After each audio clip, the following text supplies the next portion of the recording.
Hello guys, gals, and everything in between. It's been another great year of movies in the year of 2015. I'm here to give you my top 10.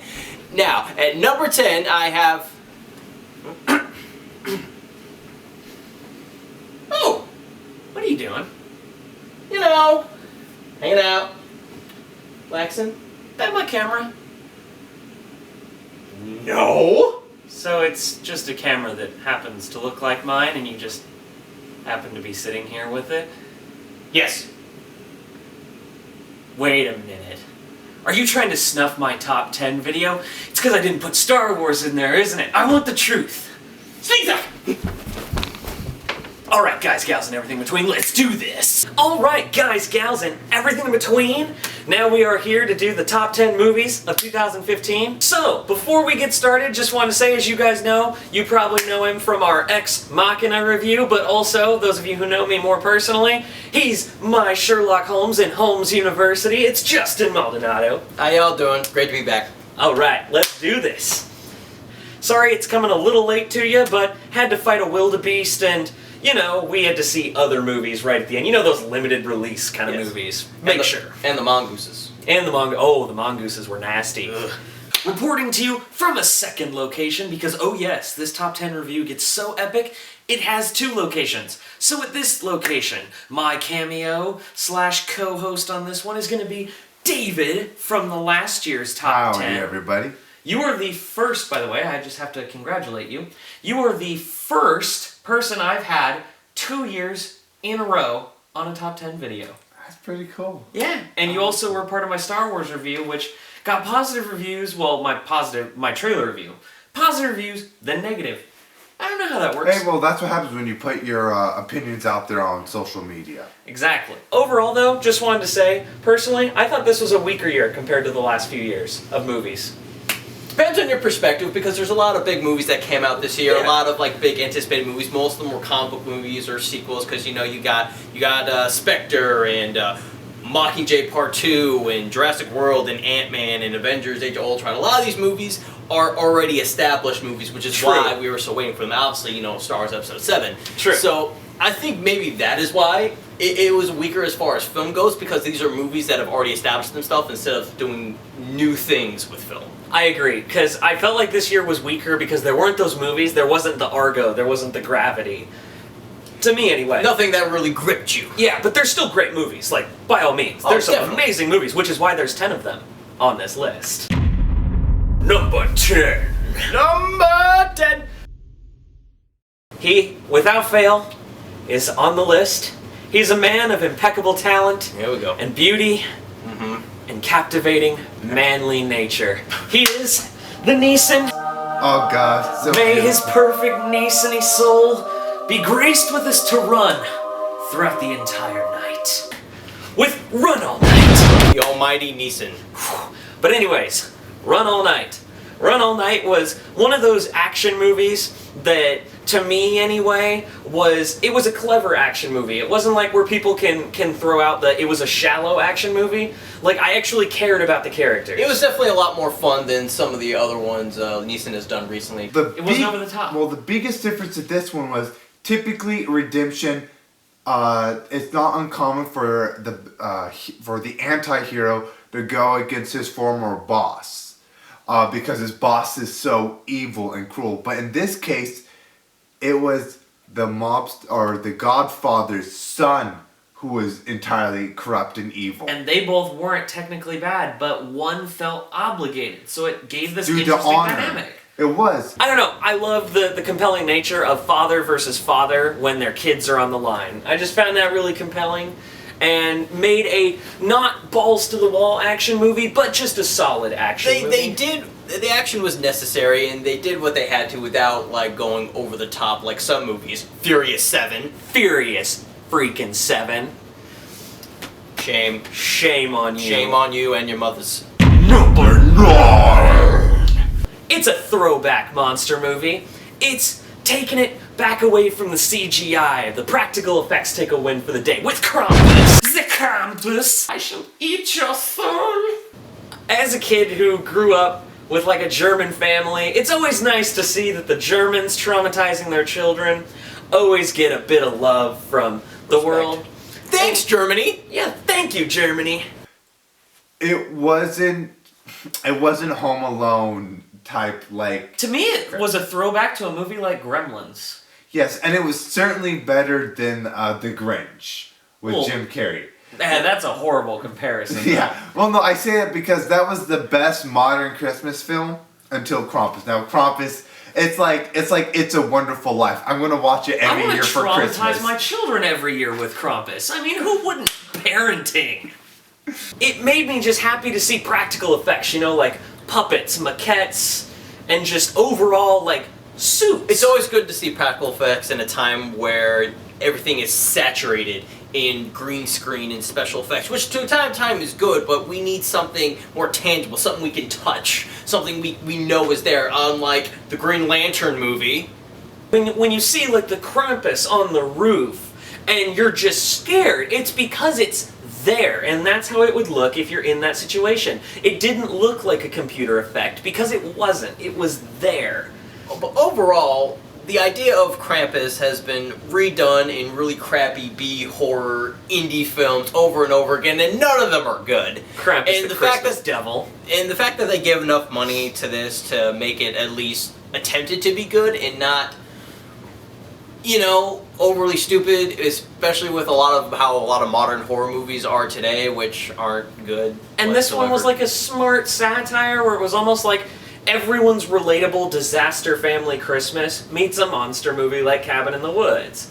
So there was that fine balance of humor and just sheer terror. Number 8! Number 8 on this list has some strange irony, seeing as there's one on the couch with me. It is Mr. Holmes. Mr. Holmes. Ian McKellen. Ian McKellen did an amazing job as Sherlock Holmes.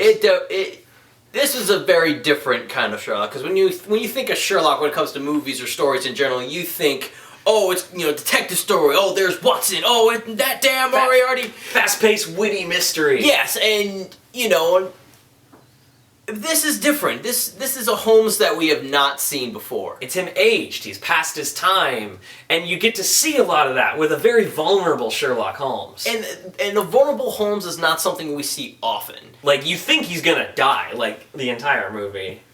But I love that the story, when the mystery came down to it, was simple enough as bees. Like, it's about bees. Spoilers! Yeah, it's so simple, but at the same time, it worked so well. And when they do, like, those flashbacks, Ian McKellen was able to play super old Sherlock and less old, but still old Sherlock. And I thought that was really cool, and it shows his wide acting variety, and I really thought Ian McKellen deserved getting an Academy Award nomination for this. I don't know about winning, but a nomination at least, which I don't think he did. Number 7! Number 7! Kingsman: Secret Service, based on the comic book by Mark Miller. What's to say? What? It was the James Bond, it was the Spectre I wanted. I wanted a throwback Bond movie to those old school days. It was definitely a great reimagining of how old school Bond movies, and there's a who of British actors: Mark Strong, Colin Firth, Michael Caine, and maybe some people you don't recognize. And then there's Samuel L. Jackson with his lisp.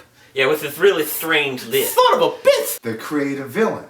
You remember in the old Bond movies how you had Jaws or Odd Job? Well, this crazy villain, a guy who wants to massacre people but hates the sight of blood, that was a pretty creative villain. Yeah, it's because it's kind of like an oxymoron, if you will. Exactly. And that was the type of kooky, creative villains that Bond used to have to fight. That's really kind of the feel I had for this. Mind you, this came out like at the beginning of the year. Usually those get kind of bogged down. Yeah, it came out in February of last year. Yep. But what sold it for me was the scene in the church. The church scene. Because the thing is, the movie has an R rating, and if you watch most of the movie, it's mostly for language. There is some violence in the beginning, but there isn't a whole lot of violence. All the violence is incorporated into this one scene in the church. Which is one shot. And is completely insane. And it was beautiful. It was a beautiful orchestra of violence. Yes. As a man who loves action movies, I am a sucker for action movies. Even if the movie sucks, like, I will still be like, that was a cool action movie, I like watching it. Well, other than Furious 7. It was over the top, but it wasn't so over the top. I think they just towed the line with that whole movie, because they cock-teased the line a little bit. Where they were, like, playing with it, you know? Yeah, they're like, oh, there, no, you're not going to get off that easy.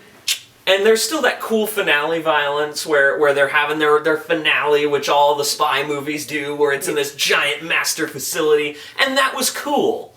And it reminded me faintly, that finale scene, of Scott Pilgrim vs. the World, which is always a great thing. That's what it reminded me of, that fight scene with the hot chick with the weird legs. I recall this. Oh yes. Number 6!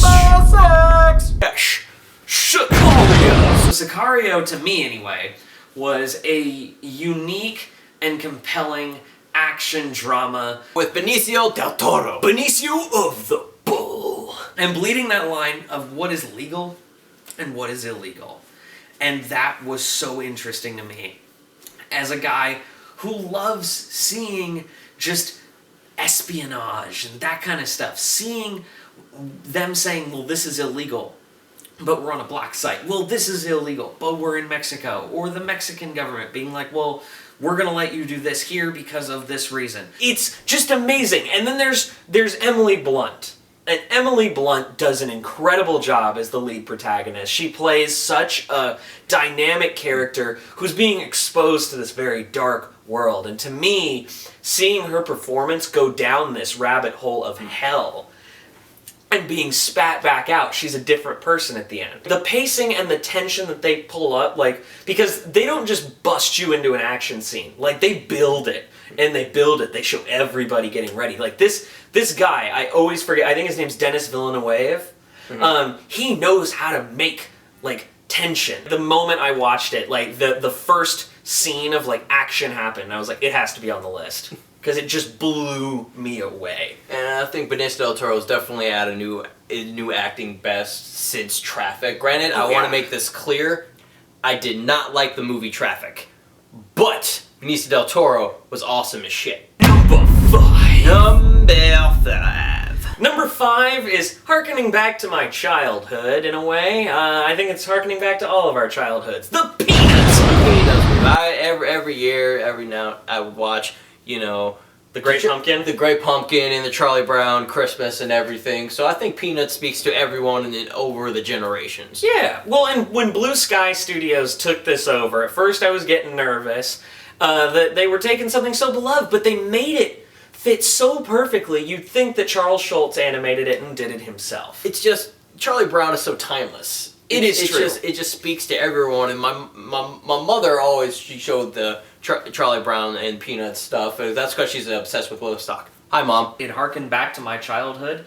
As you probably remember, back in high school, I was going to be in the play. Well, I was auditioning and got in consideration for the part of Linus in the Peanuts play, You're a Good Man, Charlie Brown. So I've always had this deep root of, like, an affection for the Peanuts, if you will. As you know, I'm not a huge animated movie guy. Like, with the computer animation, I love hand-drawn. Oh, yeah, I mean, that's because animation is so just passé nowadays. I mean, they make any crap that they turn in animation and think kids will love it. Like Norm of the North. I can't even... Norm of the North. I'm sorry, that movie looks like shit. Rob Schneider's in it. I don't give a fuck. Well, that should be a deterrent anyway. And it looked like Charles Schultz's artwork. And that was, like, with Pigpen, the way the dirt was animated, it was all throwback to Peanuts, and it made me so happy. Like, I had a smile on my face the whole movie, and I almost wanted to tear up. And I really like that, which means it gives me hope for my Calvin and Hobbes movie one day, maybe. It's not gonna happen. Probably not. But then again, we didn't think Cloverfield 2 was going to happen, so... He also made a Garfield movie, so I suppose anything's possible at this point.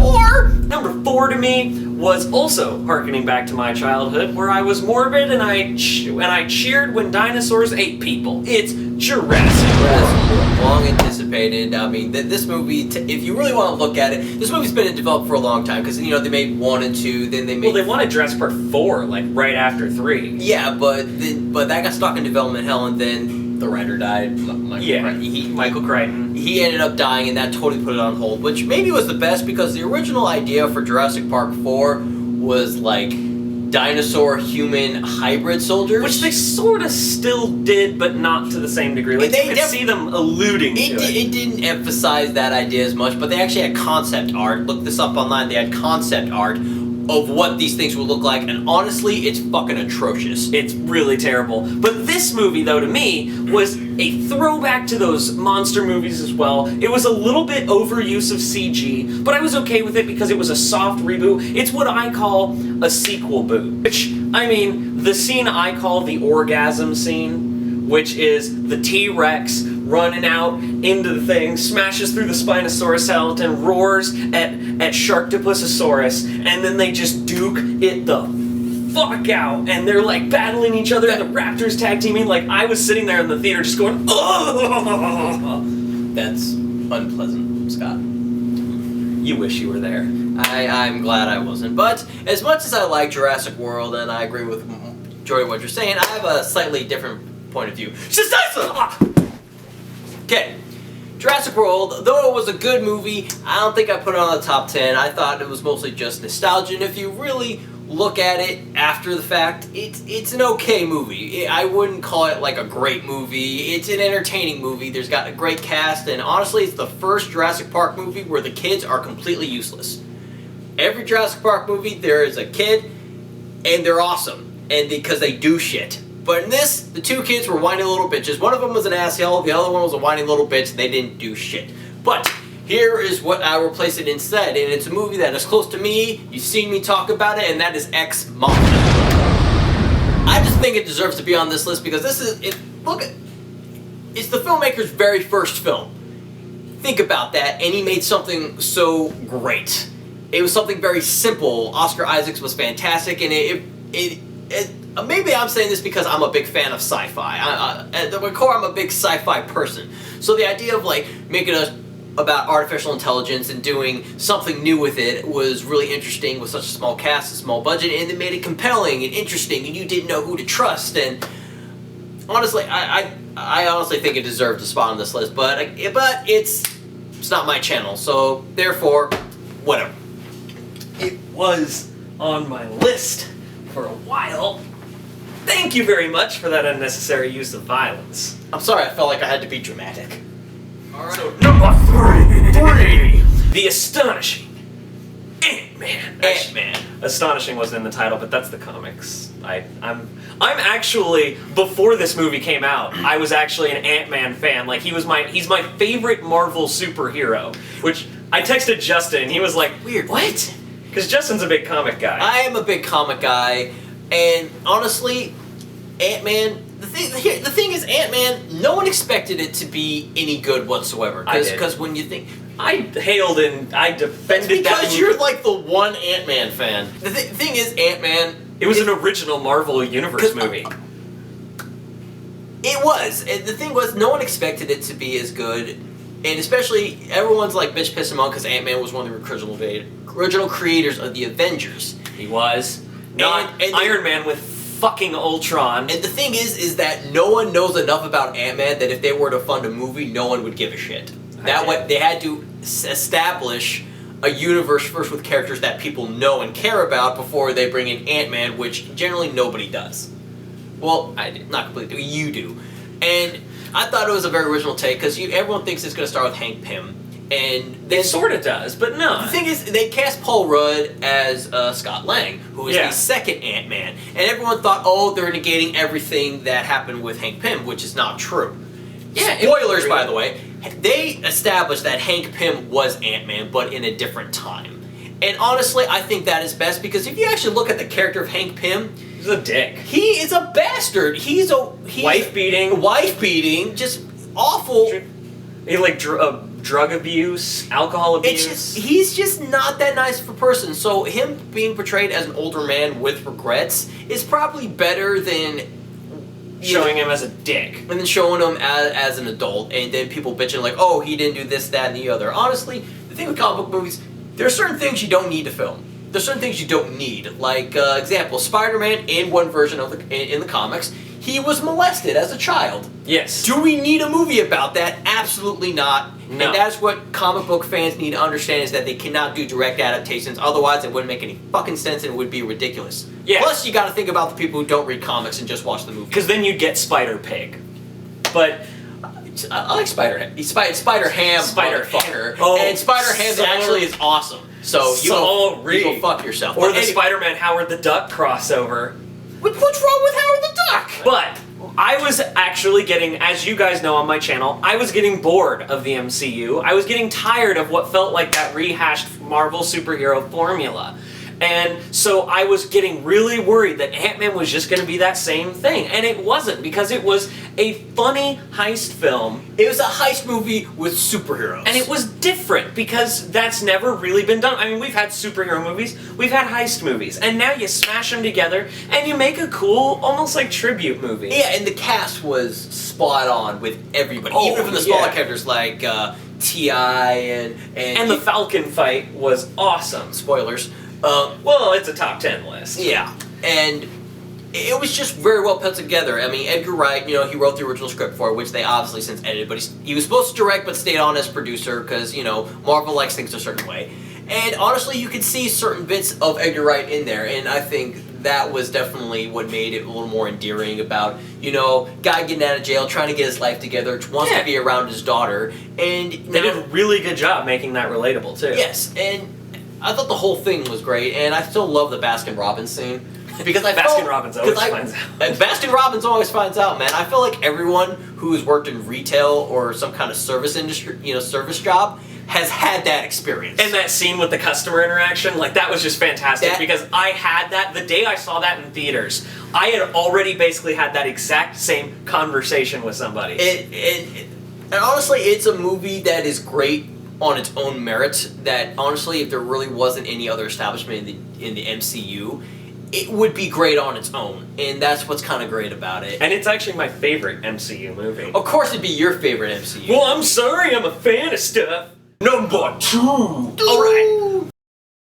Oh man, it really just gripped me, and I don't know about you, but I just found it so relatable with this deep film, The Martian. I'll be honest, I actually did not see The Martian. I mean, I like Ridley Scott, I like Matt Damon, looked all good, but even though I have not seen it, I do have an opinion what should be at number 2 instead of The Martian, and that is Straight Outta Compton. Yes, the biopic about one of the most influential groups in hip-hop, NWA. I thought this was a great movie. They did a great job with the casting and the writing and just bringing everything together.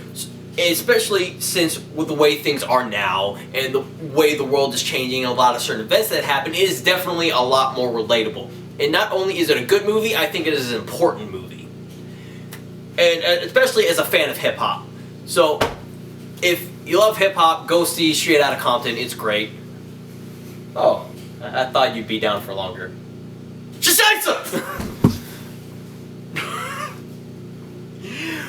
But it's a good movie. It describes the rise and fall of NWA, and it goes into detail about the careers and what happened, and it shows how crazy Suge Knight is. So, go see it. It's great stuff. I didn't grow up with the NWA in my household, so I don't find the film very relatable. So it wasn't my cup of tea. Okay, fine. We can talk about your movie. Go ahead. I'm gonna sit this one out, y'all. So my number 2 is The Martian. Alright, so The Martian is a space fiction. I don't want to call it sci-fi because it's kind of like Gravity and all that, where it tries to be as relatable as possible, which I really dug. Matt Damon plays an incredible, witty character who has to just use his brain to get out of a terrible situation in space. Well, on Mars, which is in space, but you get my point. So, I really enjoyed it because the story is inspirational, because he's an ordinary guy. He's not like, I was the top of my class or anything. He's an ordinary guy who has to use his wit and get out of this situation on Mars. And so you see him use like real world logic on how he needs to grow crops and all of this stuff. And it was just very motivating to watch. And you see all these people and how much people go through and sacrifice for the life of one man, which made the movie feel like no matter what, everyone is important. And it really struck a nerve with me because the whole time you're rooting for this guy. He's a good guy. And Ridley Scott directs one of his best movies he's ever done. I'd say it's probably in my top 5 of movies that he's ever done. And he's done like 9 trillion movies, so that's saying a lot. Before we get into the number 1, the numero uno, which I think we've come to a general consensus as we both agreed on number 1. We want to do some honorable mentions. So an honorable mention for me is The Revenant. I saw the film, which is one of the reasons why this got out a little late, because it was released limitedly in 2015. Counts as a 2015 movie. It'd probably be like number 11 for me. It was drawn out a little long, but I still enjoyed it. So The Revenant, got to be on that list for me. Of course. Hopefully Leo wins the Oscar this year. Saw Hateful Eight. I didn't like it. I liked Hateful Eight, but it's definitely not Tarantino's best. It definitely is the leftover crap he couldn't do in Django, and he put it into a movie, which, you know, it's Tarantino, so, you know, you give him some stuff, he'll make something interesting, but it definitely was not as good. I agree that maybe it could have been shorter, but...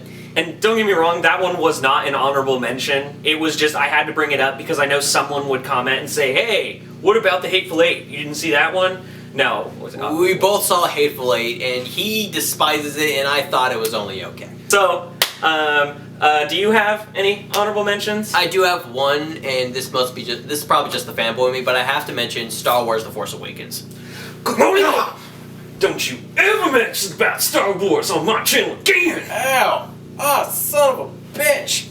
Star Wars doesn't have a place on my channel. Well, that's why it's not number 1. Otherwise, fuck you. But Episode 7 gets an honorable mention, and it's not on the list, mostly because it's not my channel. But I feel like all the culmination of all the things we talked about earlier of what this year was, which is a lot of bringing back of the movies and bringing back stuff, and the culmination of that was Star Wars Episode 7. Now, I loved it. I know you don't. However, we are going to have a debate about it. Look for it coming soon. The great Star Wars debate between yours truly and this guy. We're going to get a moderator for it. We're going to do it in the style of a presidential debate. Yes. So we're going to get all dressed up fancy. We're going to do a presidential debate of Star Wars Episode 7, or even just Star Wars in general. But Star Wars Episode 7 will be the hot topic. We are going to do an actual presidential debate. You guys are going to vote on it. My last honorable mention is Everest. I really loved the film. I thought it was a compelling biopic. Josh Brolin did an amazing job. Jake Gyllenhaal, of course, always does well. And I really liked it. My only reason it didn't make it onto the list was it honestly ended too abruptly. I really wanted to see what happened more afterwards as well. But I still felt like the movie was great and worth a mention. It's about people climbing a mountain. Gotta watch it. It's compelling. I'll pass. But number 1! Number 1, guys, gals, and everything in between. We are here. It's so crazy to me whenever I do a top 10 list that we're here at the number 1 movie. The number 1 movie of 2015. 2015. It's been a hard debate about this, but we both came to consensus that this is our number 1. 3, 2, 1. Mad Max Fury Road. Boom! Mad Max Fury Road was one of those movies that when I saw the trailer, I was like, please don't suck. Mad Max Fury Road, because it is the long-awaited sequel to the Mad Max franchise, ended with Beyond Thunderdome, which I actually like. I do love the original Mad Max movies, but Fury Road, it did something different. When you see it, you knew it was going to be awesome, you were going to be entertained by it, but you didn't know what it was going to do until you saw it. It wasn't just a good story. It was cinematically. Yeah. It was gorgeous. It was one of the most beautiful films you've seen. They also managed to make a compelling story through just characters' actions and emotions. They didn't have to dialogue it up to do it. The way that George Miller was able to just make characters understand what was going on and make just dialogue compelling sitting in a car. That they're just driving down a straight road, which if any of you have had a road trip through California, you know is boring as hell. And yet they made it compelling with these characters and what they felt like you were fighting for their cause. Like the moment you figured out what the cause was, you were along for the ride and you wanted them to succeed. Charlize Theron definitely. Charlize Theron was amazing. She steals the fucking show. She does. And the fight scene between those two. Oh, it was amazing. That was a greatly choreographed. They're hitting each other with the. She has one arm, and they're like beating the crap out of each other. And then there's Nux. Nicholas Holt's character, and he's, a surprise. I actually was compelled. Normally in these Mad Max movies, you don't really get to know the bad guy very much. In this one, you felt like you knew the bad guy. It definitely was a very well-rounded film. It was very violent. I always enjoy a violent movie. Well, you know me. And in the end, you felt like you were taking on this crazy ride. It was a roller coaster, is what it was. Definitely. It was one of those movies that once it ended, I was just kind of like, whoa. Like, what just happened? That was crazy. And I the entire time was emotionally invested. I was captivated. I was never bored. And even when they're just sitting there in a car like this, just kind of, yeah. Tom Hardy's doing his weird croaky voice. He's like, yeah. And I was still compelled. And I was so happy that it was that compelling. And it's one of the movies that I rewatch the most out of this whole year. Of movies that come out this year, I solidly can pop in Mad Max Fury Road at any time and just watch it and be enjoyed. I don't get bored of it. It is definitely something that was a surprise, so we're looking forward to definitely the sequels that George Miller has in store. Exactly. I can't wait. What do you guys think of the top 10 list? Did you agree? Did you disagree? Let us know. Let us know. Don't forget to like and subscribe. Can't wait for this next year. Got plenty more videos coming to you. 2016, man. A lot of movies coming. Woo!